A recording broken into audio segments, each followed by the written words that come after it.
get going here. Thank you all for joining us today. My guest is Ali Ghodsi, and Ali is the co-founder and chief executive officer of Databricks. You're all here to hear from him. Briefly on me, I'm an investor at Pear VC. No, we did not get to invest in Databricks. We missed Pejman, our founding managing partner, missed that one, and we'll get into that in a moment. But we are massive admirers of what Ali and his team have built, and we're really excited to hear a little bit more about the founding story, scaling Databricks, and then just the vision for the company over the next 10 to 100 years. We'll have a period of time for audience Q&A at the end.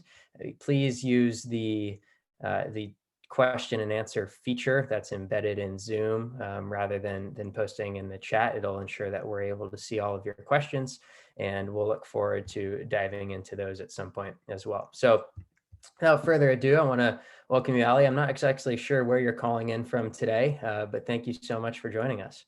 Thank you so much for having me. I'm in San Francisco. That's Salesforce Park. And it's real. That's a live feed of Salesforce Park. You can move the camera around. And, wow. Yeah. I haven't actually been up to Salesforce Park yet. I somehow have not had the chance to walk around there, but I've heard it's beautiful, and I really I'm excited to see all kind of the flora around it. I know they've done a big job curating this botanical wonderland. So do you get out there much? Yeah, I do all my one-on-ones there. Oh, good. Well, next time.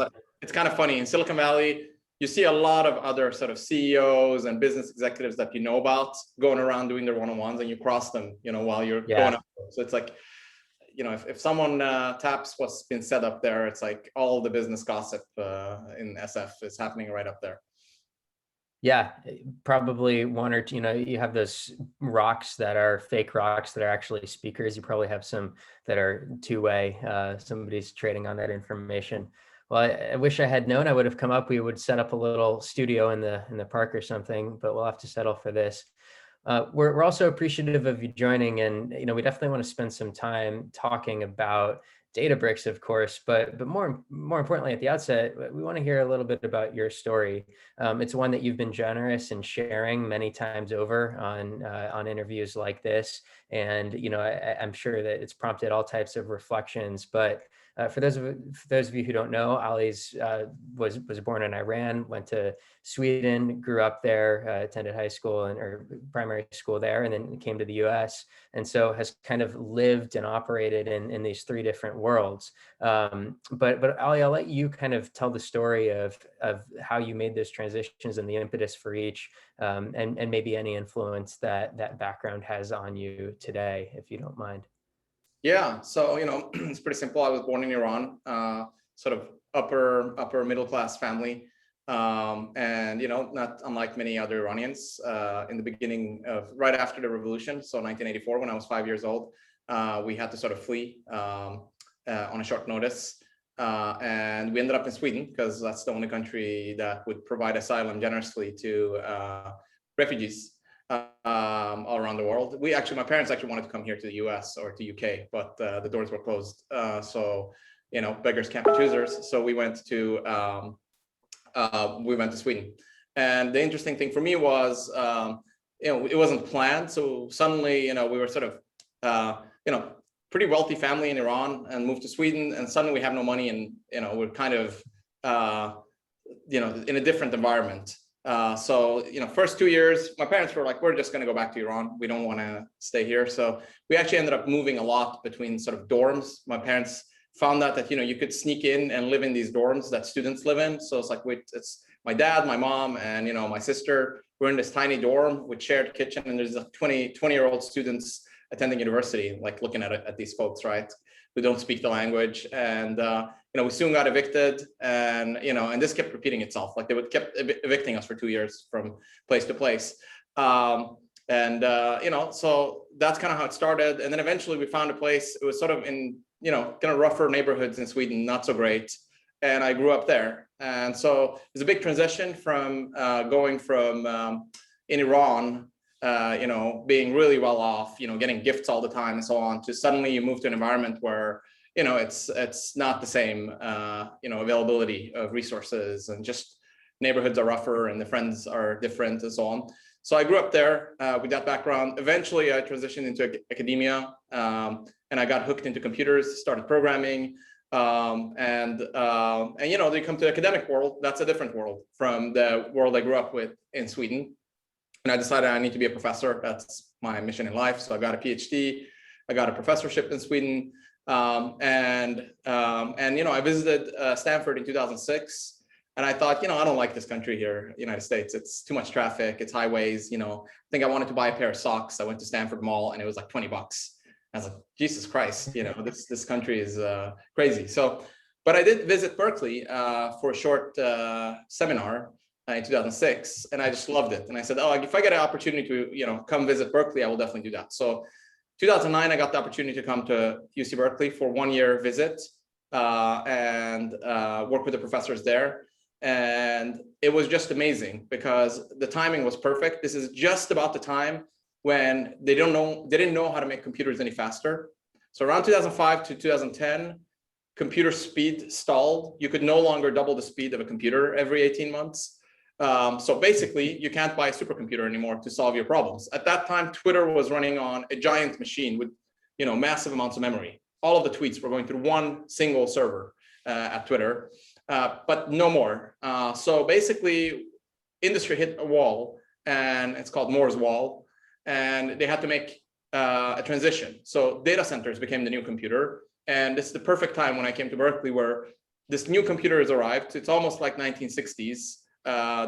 Basically the data center, and we have to invent new software, new algorithms, new everything for this new computer. So it was best years of my life. So we did a lot of innovations. The innovations were, had huge impact. Lots of people were using our software. Twitter actually started running on the technology that we had developed on bigger clusters and data centers. And so I asked, my family back home in Sweden, can I stay here one more year? And I said, sure, you can stay one more year. And I stayed 1 year and then continued to have a blast. So I asked for permission to stay another year, and then another year, and then another year. And then sort of eventually everybody gave up on me. So I just ended up staying. And eventually we ended up taking the technology and starting Databricks in 2013. But basically, the reason I share the story is I think not unlike many people are listening to this, there were lots of changes in my life, and I had to deal with lots of different personalities and different cultures, and immigrating to two different countries, but also like different socioeconomic classes that you had to like sort of go between, and change schools 10, 12 times. And I think that was awesome for me. It's really, really great. For the job I'm doing now, it's probably the best training that I've had, because I have to manage the company's 2,000 people. And you have salespeople are very different from marketing people. Marketing people are very different from engineers. Our salespeople in Japan are very different from our salespeople in Australia, who are very different from our salespeople in the United States. So you have to deal with all these different cultures, these different people, different norms, different styles. And if you've had the pleasure of being able to see a lot of that growing up, it actually prepares you, and it's really, really good. So it's great training. So I always tell people this, because whenever I want to hire executives, they say, I don't want to change schools for my son. He's been in the same school for 10, 12 years. And I say, that's a terrible excuse. Change schools on him, 12 times, and he'll be better set up for life. So I'll stop there. So that's the short kind of how we got. Thank you.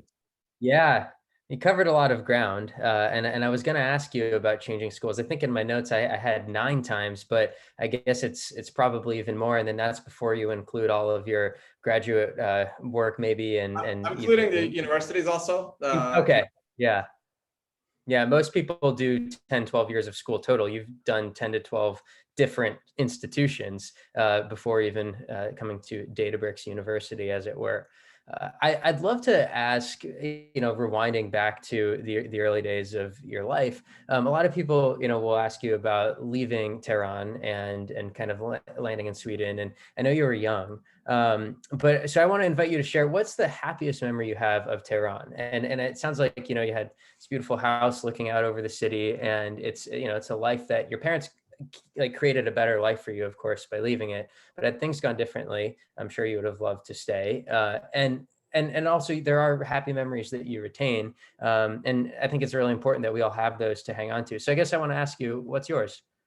Happiest memory in Iran? Well, it's still a long time ago, right? So I was like, it's at the age of 5 we left, but my happiest is, I didn't actually know this, but before we had to kind of leave the country abruptly, my parents realized we can't live where we're living. We have to get out of here quickly and we have to find an escape. Of course, they didn't tell their 5-year-old kids. So we moved to near the Caspian Sea. So I was literally next to the Caspian Sea. And, these fishermen would sort of cast their nets and get these fishes. And there was like Persian caviar. And there was this guy, his name was Ali Baba, and he would make like whitefish with Persian rice. And we would go there and he would make that for us. And it was like happiest period of my life was my parents were freaked out. They were completely sort of, well, as kids, we didn't know it, right? So it was like that, those few months that we were in the Caspian Sea, eating, Persian whitefish with, rice and caviar, and watching the fishermen, catch their fish.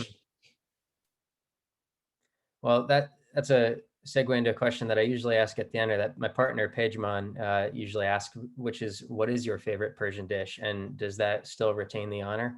Yeah, it's kind of a weird dish. It's kind of, we call it Turkish dolma, which is like it's like these red peppers that you fill kind of like dolma. So it's not like a super common dish that you can get. So whenever I go back to Sweden, I ask my mom. The best Turkish. Okay, I was gonna say, who besides your mom, who makes the best Turkish dolma?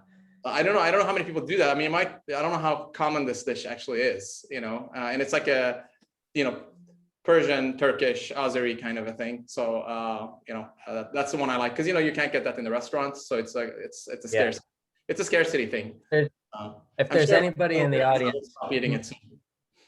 Yeah, if there's anybody in the audience who makes a high quality Turkish dolma, put your name in the chat, and we'll Zara has raised their hand. So put your name in the chat. We'll find a way to make sure that you can get some here, and another one did. So you can also make it with tomatoes. You can stuff the tomato as well. Zara does, yeah, and so does Amin. Cool, good to know. Well, thank you.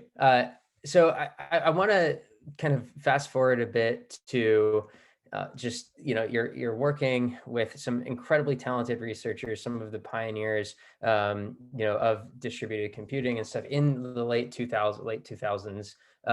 And, you're publishing papers, one of which, let me see if I have it on my virtual background here, is called "The Data Center Needs an Operating System." And I read it, and I'm thinking, that's the answer to the question on why Pejman forgot to invest is he, people didn't read the paper. So we should probably all read the papers that you've published or worked on since then to find out what's next. But I guess I want to ask, like, how did Matej did most of the writing, but the two of us discussed it a lot. And that paper, if you read it, essentially it doesn't have all the ideas, but it has the seeds of a lot of the technological changes that then happened over the next 10 years, like, things like Kubernetes, things like Docker, things like containers. Essentially, it's outlined in that paper as, big ideas. It's obviously like the hard work is actually implementing and making it happen, which we moved on and did other things, and other people who had not read the paper went on and did those. But it's interesting that you picked that one. Yeah, well, I liked at the beginning, it starts with, some would say, or some have said, the rise in cluster computing has even led some to declare that the data center is the new computer. And one thing I like when you write a paper is to say, you didn't hear it from me, but some people say that the data center is the new computer, and it kind of speaks this air of inevitability into what I think we had a citation on that. It was in a book called Warehouse Scale Computing or something. So. Right. But I guess what I mean is it's a really effective tool. If you want, you can get somebody else to say something, and then it doesn't have to be yours. You can say, you didn't hear it from me. So we'll have to pay more attention to who you're selectively quoting. In fact, it's my mission to now kind of interpret with that much force of prediction anytime you retweet somebody. So I'm going to, just a fair warning to anybody that you're retweeting as Berkeley's a great place. City, I still live there, and also UC Berkeley. It's a unique university. It's sort of one of these universities where any idea goes. No idea is bad idea, and think outside the box. no other university, really, no other place has that on the planet. It has to do with also its roots, in the 1960s sort of uprising, and so the hippie culture and all of that. It's like any idea is a good idea, and some of the ideas are really bad. Like they did research on something called delay tolerant networks, which is okay. Eventually, we will colonize the whole universe. But then at that point, the internet, the way it's built, is not great for interplanetary communication. So let's come up with a new internet for the universe. Someone did actually that research and published it. So it's like it's really a great place to think outside the box. The joke is Berkeley will come up with the first idea. Stanford will commercialize it and start companies that actually make all the money on it, and then MIT will come last and like kind of close the field with sort of the final best research on that topic. They'll put their smartest people in the doodle lab. So Berkeley starts, in the middle is Stanford, and at the end is MIT. Well, in this case, Berkeley managed to commercialize as well. So maybe what was the genesis of that desire? You built, a series of open source tools, and like building on top of each other to support the ecosystem, that you had kind of like the groundwork for. But at some point you said, all right, like Apache Spark, we're going to run with this. And there were, 5, 6 of you. It's not the typical co-founding story where 1 or 2 people are writing ideas down on a napkin. This is something that, you had poured a lot of blood, sweat, and tears into, and then, circled up and decided, hey, we're going to launch this company, and you raised a big funding round at the time. But when were the earliest whispers of, I think there's something here, we're going to make sure that those, those people down at Stanford don't beat us to making money off this? Already kind of started around 2010. It was a different technology. We were interested. We actually got the whole gang together, and we were going to start a company kind of on this kind of the paper you quoted, which would have been much more on containerization and Docker and those kind of things. Before, obviously, Docker didn't exist in 2010, but building something like that. But it kind of fell apart because we didn't think it's disruptive enough to be interesting. But 2012 was when we kind of really realized that with machine learning and AI, this can be really, really big, and it can really change kind of how things are happening. And we had seen some really cool stuff. Like we had seen, at Facebook, they were able to predict couples breaking up in advance, using machine learning. And we thought that's these use cases are pretty amazing. So we need to bring this to all the enterprises. And we were Berkeley hippies, so we were like, well, we'll just open source the technology, and then the whole world will just adopt it, and then we don't need to make any money on this. But turned out it was hard to get people to adopt your stuff. And we went around, we knocked on a lot of doors. We knocked on, Cloudera, Hortonworks. These were the companies that were around at that time. And at that time, they were all sort of into this thing called Hadoop. So they were super uninterested. And it finally came to us meeting Ben Horowitz, who had grown up in Berkeley. And he kind of said, you guys can do this. I think you're onto something, but you need to start a company. And that was kind of like the beginning of starting it. So it wasn't really something on a napkin. It wasn't, like you wrote out this business plan and then started building against it. It was, okay, like we've gotten encouragement. There's somebody who believes in us, and something now that what needs to happen is maybe a paradigm shift based on some of the feedback we've gotten about it. No, look, we were doing research on this. So we were doing that kind of thinking about changing the world since the beginning, 2009. And before I got there, that was also going on. So that was happening all the time. But around 2012, we started saying, look, let's have a company around this. And I think that's when we can have the most amount of impact, is if we actually have a company. So that's when we shifted the focus to like, okay, how would the company succeed? What would the business idea be? How would we do it differently? And that's kind of when we said, we probably should bet on the cloud. The cloud is probably the future. And we were kind of scientists, right? So we're thinking, where will the world go in 10 years? We want to take some big bets so that if they become true, we can change the world and we can sort of get ahead of everything, right? And if they're not true, we'll fail. But we don't want to do something incremental. We don't want to just improve something a little bit or add a little bit of value. We want big tectonic sort of shifts that are happening in the market. So cloud was one, and we said cloud could change everything. And it was far from obvious that was the case.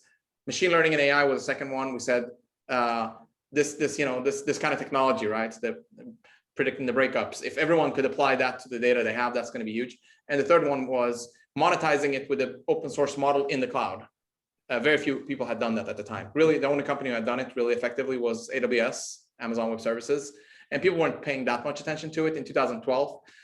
So those were the three big bets that we thought, if we take these three bets, and if they kind of fall in place, then we'll have a head start like no other. And at the time, it was not obvious. Like at the time, people said, well, cloud, yeah, it's a good idea, but it's going to take 20 years. Data has gravity, and 90% of the data is on premises. You have to move it to on-prem, and I had a standing bet with Gartner every year where they said, huge strategic monumental mistake. You need to go on-prem. You don't understand this, Ali. There's no money. This is big mistake by you. Most executives I hired, go-to-market leaders, told me, big mistake. We have to go on-prem. So that was one. Two, AI at the time was not a phrase that was used commonly. AI represented robotics at the time. It didn't represent machine learning. And machine learning was more niche, 2012. It was more, at Google, they would know what it is. At Facebook, they would know, but it wasn't, you open up New York Times and they're talking about AI and machine learning. And the third one was this business model in the cloud and how fast it's going to grow. The numbers around AWS's growth wasn't known at the time. So those were three kind of secular trends that we bet on. And it took a while, and we were wrong for 3-4 years, and the company almost imploded, and we almost went back to school and went back to research in 2015. But eventually, the puck came where we had skated to, and we were able to monetize it. So it's interesting that you identify this as a big vision, right? We wanted to bet on a big secular trend that you saw happening.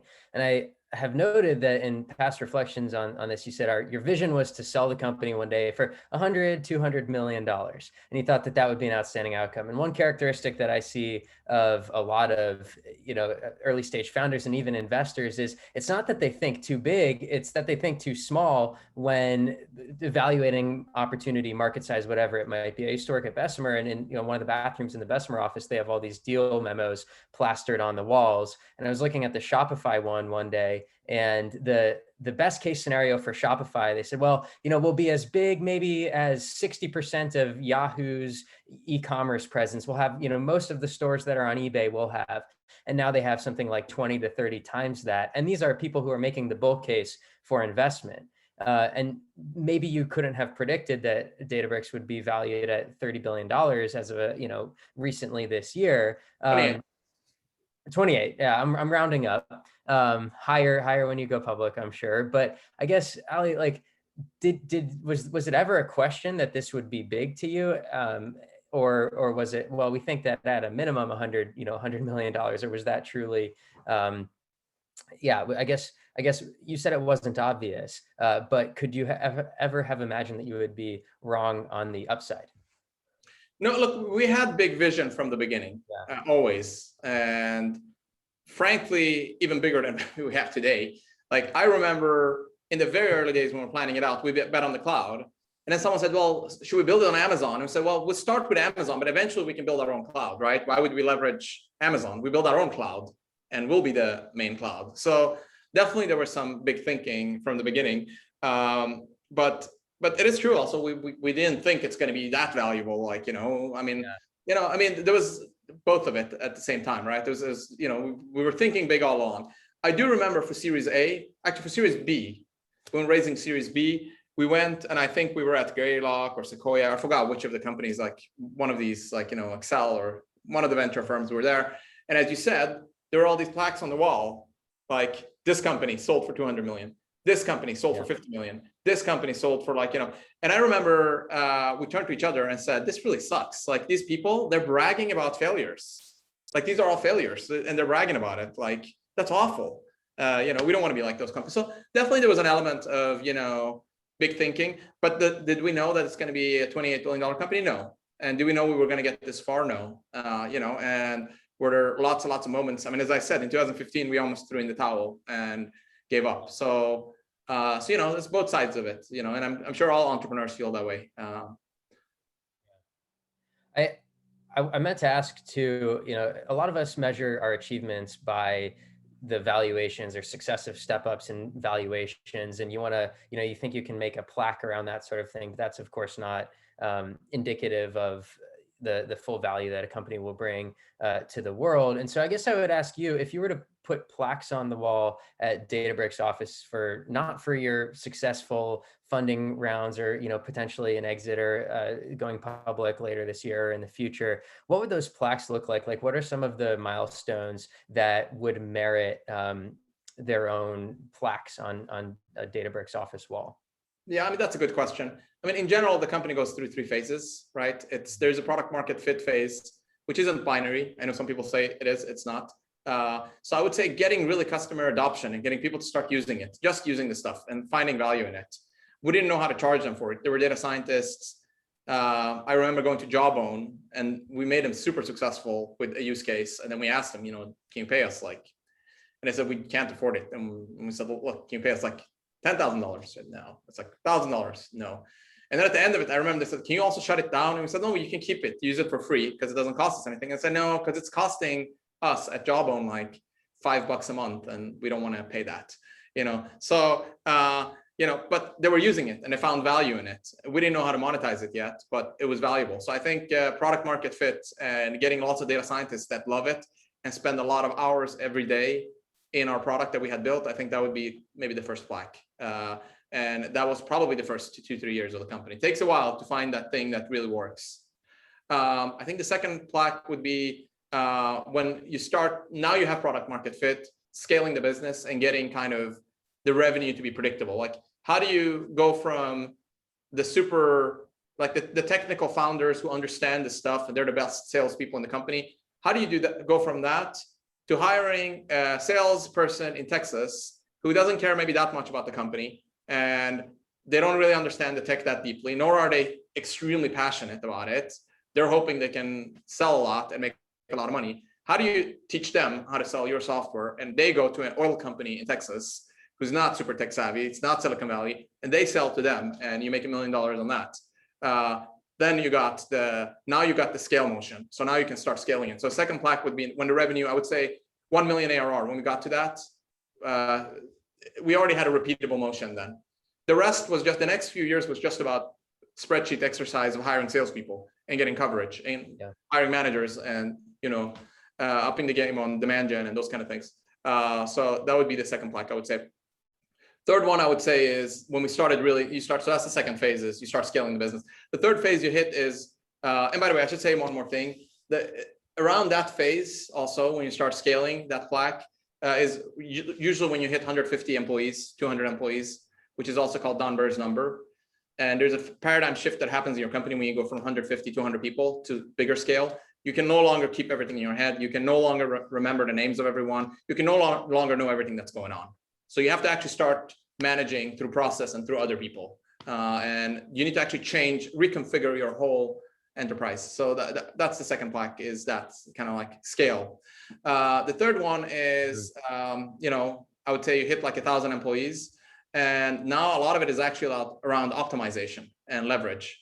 How can you do more with less?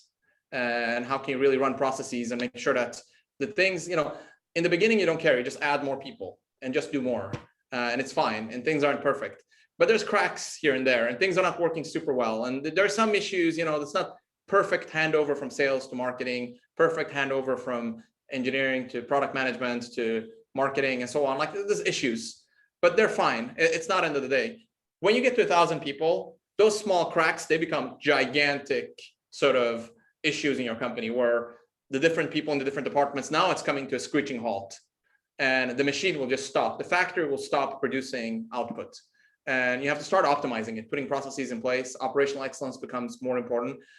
People might consider that boring, but I think that's super fascinating. How do you actually reconfigure it to become much more optimized, much more smooth sailing assembly line that just produces multiple products on an assembly line, sellers around the world that are selling it, and everything has checks and balances. Finance department is able to sort of cover all of that and plan it out multiple years. That's the third phase. So I would say that's the phase we're in right now. And I would, put a plaque up on that as well. If you reach that, that stage. So it's more about that. And, I wouldn't worry about market caps so much because, right now the markets are super hot. We're in a bubble and, valuations are high. In a year, they might be super low and then they go up again. It doesn't matter. Yeah, definitely. Thank you. Well, many more plaques to come, no doubt. Before we talk about the plaques that you'll add down the road, I want to ask about some of the efforts that you kind of undertook at the outset of Databricks to build a community around the product. You mentioned that 2015 there was a question of the company's existence in an ongoing basis. 2016, IBM said we're going to invest $300 million in Apache Spark, and like that kind of opens up the world. And now the three biggest cloud vendors in the world are your investors, and you're kind of playing nice in this ecosystem. But it wasn't always the case. You couldn't fill. You have 50,000 people who come to your annual conference, right? You could fill Levi Stadium. But in the early days, you said you're focusing on trying to build a product that data scientists love.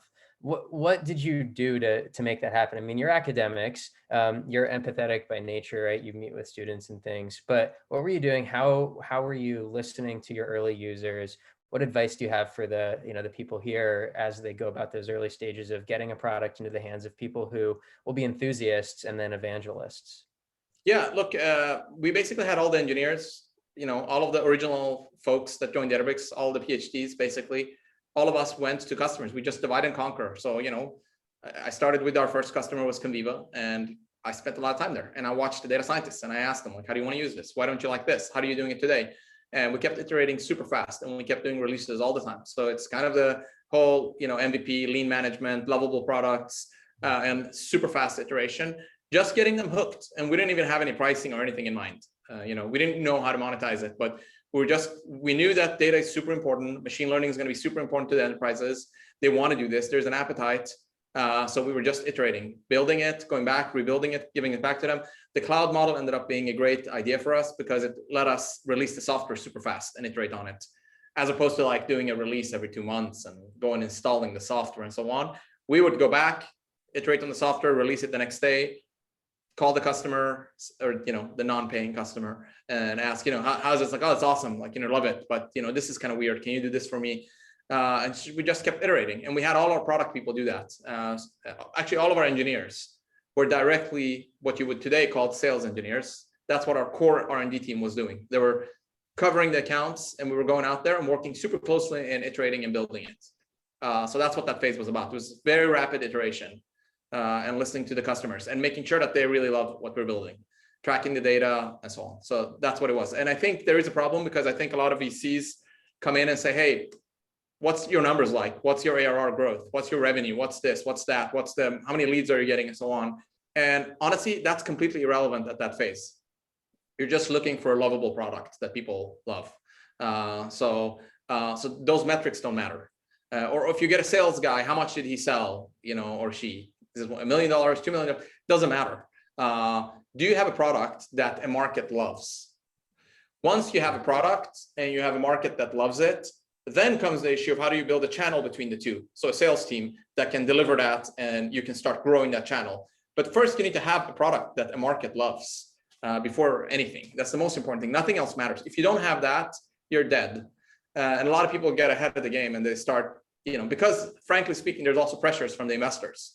And the investors are numbers folks. So they like to look at the financials and see, hey, what's your, what's net expansion rate? What's churn rate? What's gross return? What's, LTV CAC? What's, those kind of things.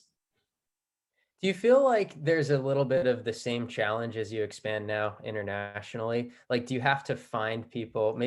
Surely anybody who you're selling to probably knows of Databricks in some way, but do you find yourself exercising that muscle or organizationally exercising that muscle again as you come into new markets abroad? You have to. Every time you go to a new country, it's kind of like starting all over. It's different culture. So if you're building a Japan team, it's not like, oh, our culture here in San Francisco is we work this way, that way. We're radically candid. We criticize each other in front of each other. Good luck with that in Japan. So, you're bootstrapping the office in Japan. The culture has to be adapted to there. And you're starting from scratch. So you need an office manager. You need an office. You need an HR person that can deal with the HR issues that are going on in Japan. And those are different from the ones you will have here in the United States. and so on and so forth. And you need a legal person, because guess what? The legal contracts are very different there. You need a partnership person because they're partner driven in Japan, and so on. I'm just picking Japan. I could have picked, Singapore or Australia or New Zealand, or Latin America, any place like EMEA. But you're starting all over. So you need the people that are builders for each of these endeavors.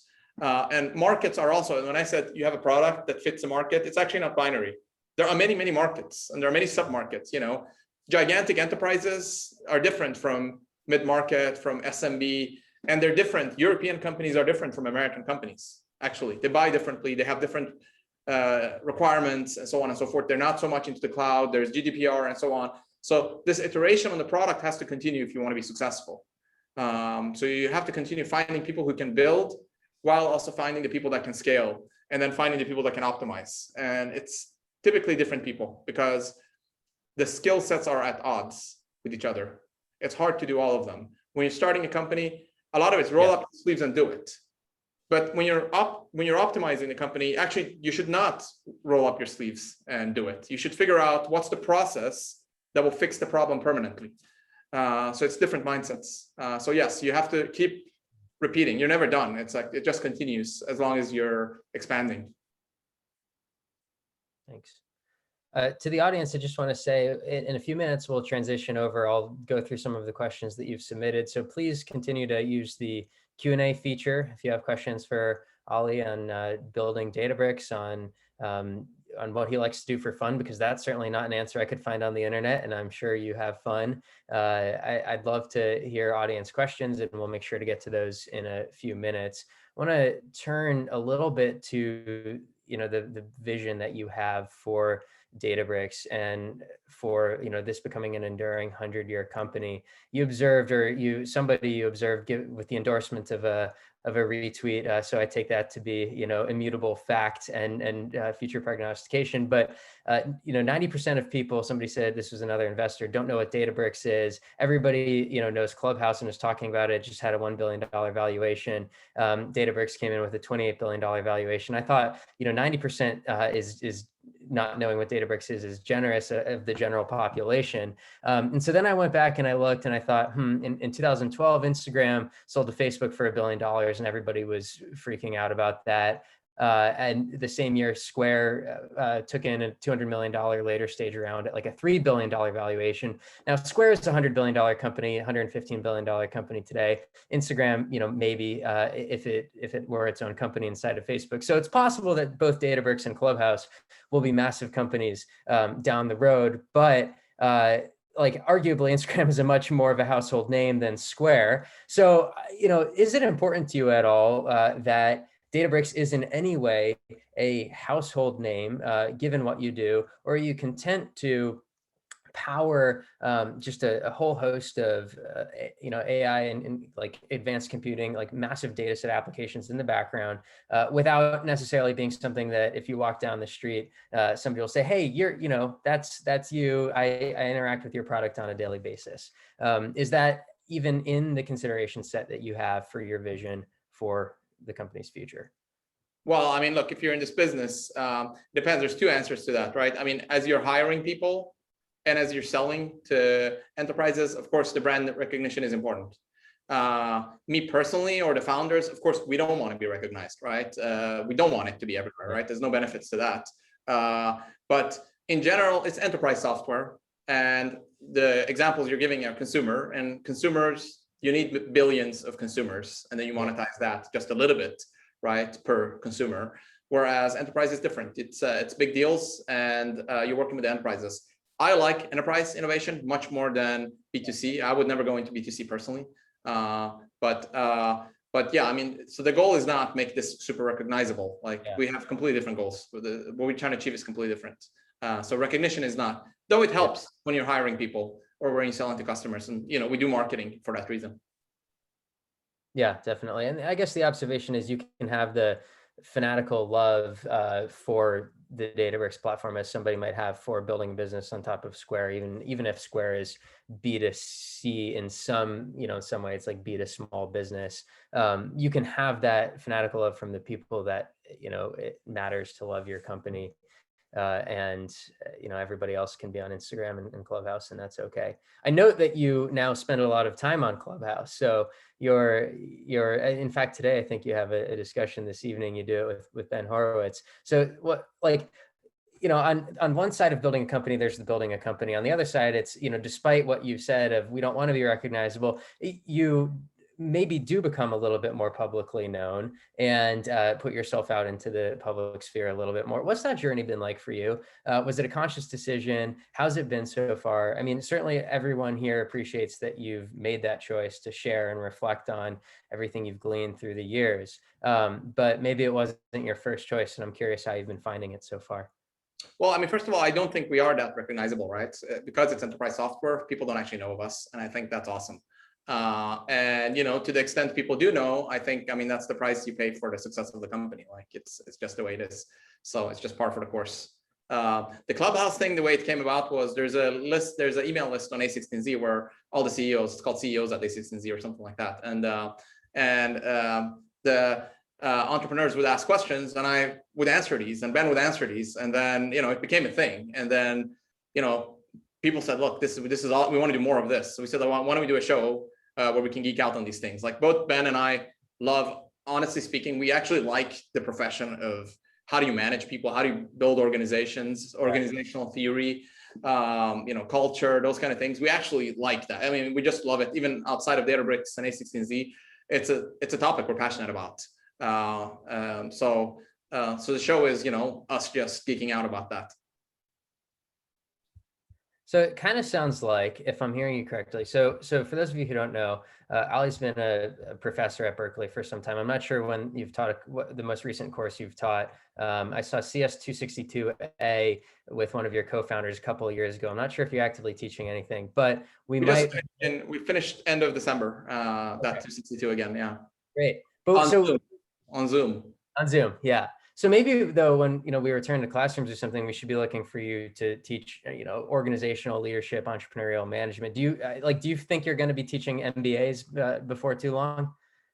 I don't know. I like computer science too, so it's and I like to stay up to date with the tech. I mean, that's really where I come from. So so I'm closer to the research and the tech space. But who knows? Maybe as you get older. Yeah, sure.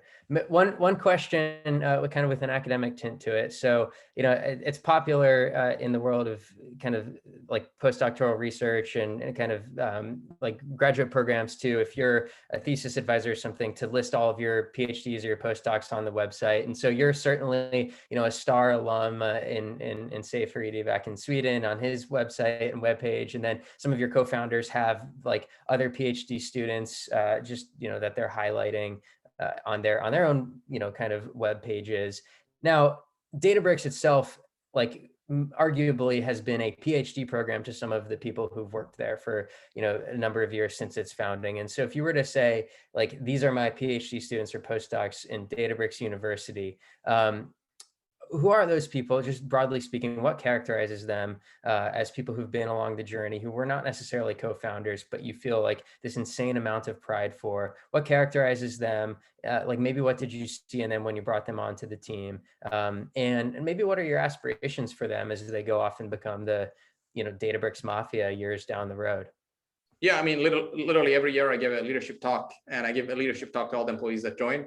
And that's one of the things I tell them. It's like these great companies, the people who are sort of young and up and coming in those companies, they're the future leaders in 5, 10 years, 20 years. You'll find them, having really big jobs elsewhere. And Databricks is one of those companies where you're going to find a lot of those people where that happens. I mean, if you look at a Google, you have Marissa Mayer, or you have Kim Scott, or it's all these people that kind of came out of early days Google, right? And they went off and did great things. So I think Databricks hopefully can be like that as well to a lot of people who are doing their careers here. I'm not going to mention their names because I don't want to lose them right now. So I hope they continue working with us. You don't want people like us to immediately email. Because one of the first things I did, startups always put the names of all their people on the webpage. I yanked that off the webpage quickly in the early years and said, don't put it there. We even had LinkedIn so you could click on it so you could go and recruit the people. So we're definitely not doing that. But the characteristics that they have, I think, at Databricks, we always hired for smarts and IQ, which is not weird. I mean, if you come from academia, and with the background. So that was the one thing we optimized for from the very get-go. But they were also truth-seeking. We try to avoid politics and try to get down to the truth. They're humble, typically speaking. So they're data-driven, they're truth-seeking, and they're humble. That's a great combination, because then you can keep learning and improving. And you can seek the truth, improve, change, and you don't have a big ego where you're going to get offended that, I got insulted, or I've got this, or this is my idea, or that was important to us. They're teamwork oriented. So it's a teamwork oriented culture. So, it's not like it's a laid back 9 to 5 kind of a job. We say it's team sport. It's elite team sport. We're here to win, but it's team sport, which means you pass the ball, someone else scores. You don't get to score always. And maybe you get to pass more times than you get the ball back. So it's teamwork oriented. That's important for us. And then we've been super obsessed always with keeping a super high bar on who we hire. So as the company gets better, raising the bar even, which some people even, initially were sort of, hey, but so you think I'm not good enough? And say, no, but as this is how we get better. We get better people than ourselves in here. So those are the kind of characteristics. I think the ones that are really, really good are also first principle thinkers. So they don't just pattern match and say, hey, this is the way to solve the problem because that's how we did it over there. Or this is what I think the solution should be. They're not like that. They're more starting with first principles. Like, what are we trying to solve for? What are the principles we have for solving that? What are we trying to achieve here? What does that lead to? And then sort of they work their way, they reason their way into what needs to be done here at Databricks, rather than, just trying to apply standard templates. So I think the people that are like that, they're really, really good. So those are the sort of cultural elements for people that are doing well. And those are also the cultural elements we hire for. Those are the cultural elements that we promote. When we promote someone at Databricks, we look at those things. And if it's not working out, if you don't do some of these and you're amazing and you're doing great, you're a genius, but you can't do all of these, you might also not, Databricks might not be the place for you to stay. There might be other better companies for you. Yeah, thank you.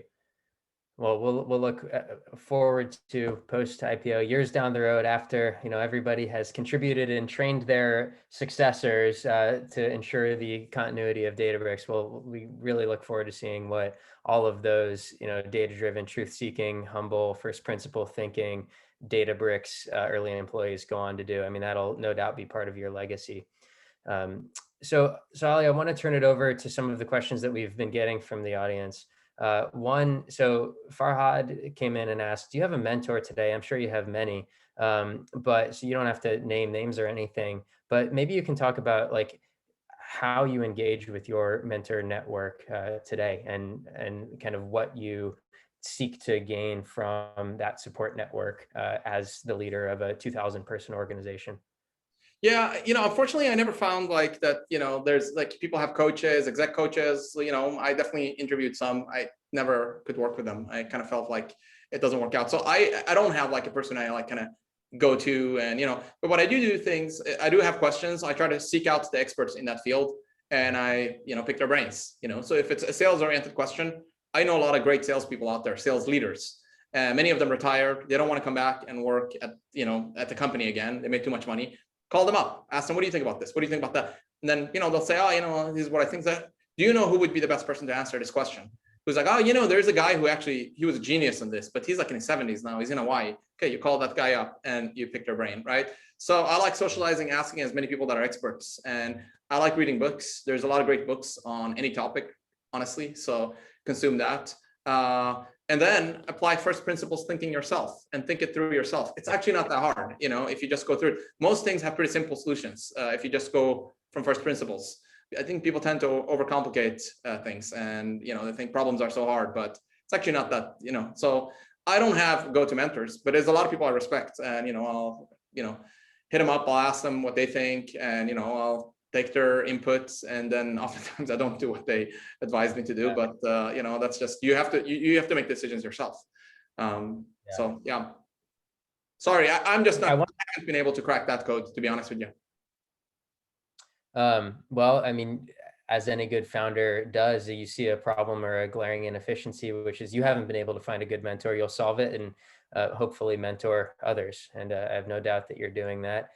So I want to double click on one thing you said, because it might be helpful for the audience on that note. So you've mentioned a couple of times now first principle thinking. And if you go Google first principle thinking, you find a lot of like Elon Musk tweets and then blog posts responding to those Elon Musk tweets. So, there's Really? no like de facto treatise on first principles thinking necessarily. I mean, maybe there is, and I'm going to ask you what you think it is, if so. But can you give the Ali Ghodsi definition of first principle thinking? You talk about it's not just pattern matching, it's thinking about what is the goal here of what we're trying to do, and avoiding falling into intellectual ruts on a path to get to that solution. But I'd love you to elaborate and just mentor briefly our audience on what that is.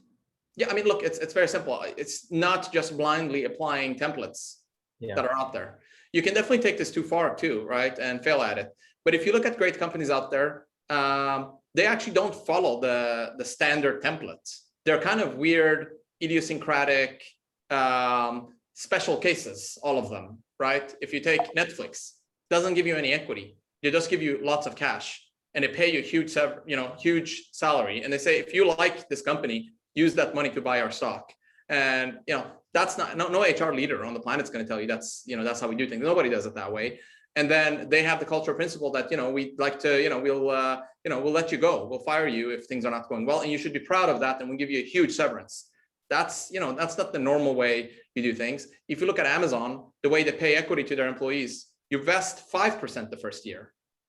No company in Silicon Valley does that, right? It's like, but that's how they've configured it. 5 first year, 15 second year. So in 2 years, you've vested less than you do in 1 year in a Silicon Valley company, right? It's first principle thinking. They have a bar raiser program at Amazon where every hire, there's a person that's designated to make sure to increase the bar in that hire, right? Those are first principle things that they're doing things differently. So I think really, really great companies, they try to figure out what are we trying to solve? And then they come up with the construct that solves those problems. So just to make things, I'm not sure exactly this is how they were thinking, but I'm sure at Netflix, when they decided, they want, ownership mentality, and they want to give you accountability. So they're going to give you a lot of power. But with that power, they have to also make sure if you're messing up, they have to quickly fix it. So then they let go of you, right? There's a thinking behind it. It's because they don't want to have too many rules. They don't want to have too much processes. They want to enable creativity. That's the first principle thought, that they want to have more creativity and they want to give more accountability. They don't want to have rules, because rules kind of make people dumb, right? So then they constructed the system that way. For each of these companies, there is sort of a set of cultural principles that come from that. I think that's first principle thinking. And that's what I think is important to have as you're building your own company. You can certainly take it too far. Like everything doesn't need to, you don't have to reinvent the wheel on everything. Some things just work. So you have to pick the key things that matter and do it for those. Thanks. Yeah, you're teaching MBA courses already. Look at that. So applying that for a second to maybe an experience that you had at Databricks, and we'll close with one or two last fun questions. But did you ever have to tell a customer no in the early days, especially on these dimensions of customization versus offering something that you're really committed to building? And I'm smelling something maybe around, you alluded to earlier, like cloud versus maybe on-prem, but I'm not sure if there are other parts of the Databricks story that you want to tell where you did decide to say no to customers, and like why you decided to say no, and how those decisions have shaped the company today. Yeah, I mean, you nailed it. I mean, we did the demo of the product in 2015. The demo kind of made a huge hit. People loved it, right? They saw that demo and it was like, I can tell you what the demo was. It was in Moscone Center, and I wrote live a program in front of the audience that would, suck in the Twitter fire hose, and it would do sentiment analysis on it. And then it would show up the tweets that are the most positive and negative in the audience. And then I asked them live in the audience to tweet things about the conference. And they did that, and it kind of showed up on the screen, and, it was doing the machine learning, and people loved it. And, I had a long line of people that come up to me, and they represented different companies, and they wanted the product, right? So I was super excited. So I got off the stage and I started asking. And the first guy said, "This is awesome. I need it on-prem. Are you going to have an on-prem version?" And I said, "No, this is a cloud." So second guy, I was like, "Okay, what is this?" Like, "Oh, I love this. We'd love to buy this. We're on-prem." So turned out the next 20 people in line just basically all told me that the product I'm building, they love it, but they can't use it unless I go on-prem. So yeah, our whole journey was saying no to people from the get-go. And there's lots of examples of that. So I think you should, if depends on what kind of market you're going after. If you want to have 20 customers or 30 customers, which is a fine business model, I think Palantir has, like, when they went public, they had 122 customers. I think C3 AI had like 22 or 23 customers when they went public. That you can have that business model. Then you can do a lot of custom work, and you shouldn't, frankly, say no to anyone or to anything. But if you're we have over 5,000 customers, and you're building software for those 5,000 customers. If you're building too much custom stuff for one big customer, that's just really bad ROI on the R&D. And really, you're then doing professional services. What's the difference between professional services and R&D or engineering? The difference is professional services to custom something for one customer. Engineering builds things for all of your customers. So yeah, we all the time do that trade-off, and we have a hurdle rate. If a feature someone requests is not going to benefit lots of customers, the answer is no. Makes sense. Okay. No point chasing that big deal, Yeah. It's not great. Oh, great. Well, we only have a minute or two left. So I guess I wanted to ask the question, because I had a number of people who asked it as well. What do you do for fun? It sounds like you have fun running this company, and you have fun reflecting on the journey to building it, and you have fun mentoring people. But when you take off that, Databricks vest that you're wearing, and you go back across the bay to Berkeley, where can we find you? Well, I mean, I live in Berkeley. I still love the university, and I still do research a little bit on my sort of whatever spare time I have. I read papers, and I kind of, I teach, once a year or something like that. So I still enjoy that a lot. I do actually enjoy sort of mentoring others, who are going through the same thing, telling them sort of what we saw and helping them out. Because there's no like standard tricks in the book. There's no books that just lay it out there for you. So I do enjoy that as well. And then, I have a 17-month-old son, so it's like, so I don't sleep. It's not voluntary. And then, whatever time is left, I do like working out, running, hitting the gym, whatever you can do to, clear your mind a little bit. And that's it. And then, you run out of hours. Well, congratulations on the birth of your son. I think that's a joyful thing, and I'm sure you've enjoyed a lot of the time at home with him this past year. Yeah, absolutely. Yeah. Well, good. The last question is, okay, so, you've alluded to, or you've even been forthright in saying we're going to go public before too long. You'll be up there. I'm sure you're being courted by all these exchanges, and they send you fun things, and you have to pick all that. But assuming that it's safe to do so, and you're up there in person ringing an opening bell, are you going to bring your son? Are you going to, I don't know if that's allowed. Like if you could bring anybody, not even necessarily related to Databricks whatsoever. You may have never met this person in your entire life. Assuming all the other people who like should be there are there, who would you bring to ring that bell with you? That's a great question. I mean, the most anticlimactic answer I could give you is that I don't think the IPO is super important. Just like the market cap is not that important, along the way. It's just a thing we have to do. But for that day, and I haven't thought about who I would bring, but it would be the early folks, the early folks who built this, people who kind of gave their blood, sweat, and tears or who have been still with us. The people that, kind of we internally call, they bleed Databricks. I would bring them because, they're such a big part of this company, and they're the ones that built it. So it would be awesome to get most of them up there and, get them to kind of see that moment. That's probably what I would do. Bring them to a big party at a lake house afterwards. Exactly. Yeah, I'm sure I'm not the only person who's made that joke before, but cool. Okay, Ali, thank you so much. I really enjoyed the time. I encourage all of you guys to go out and read papers, read all the other good knowledge that Ali and his team have put out into the universe. This ecosystem goes around because people like you are willing to give back to it, and so we're extremely grateful for it. Thank you all for joining. Ali, please go eat some lunch or something. Thanks for hanging out with us this hour. Thanks so much. Great questions. Enjoyed it. Yeah. Goodbye. Bye.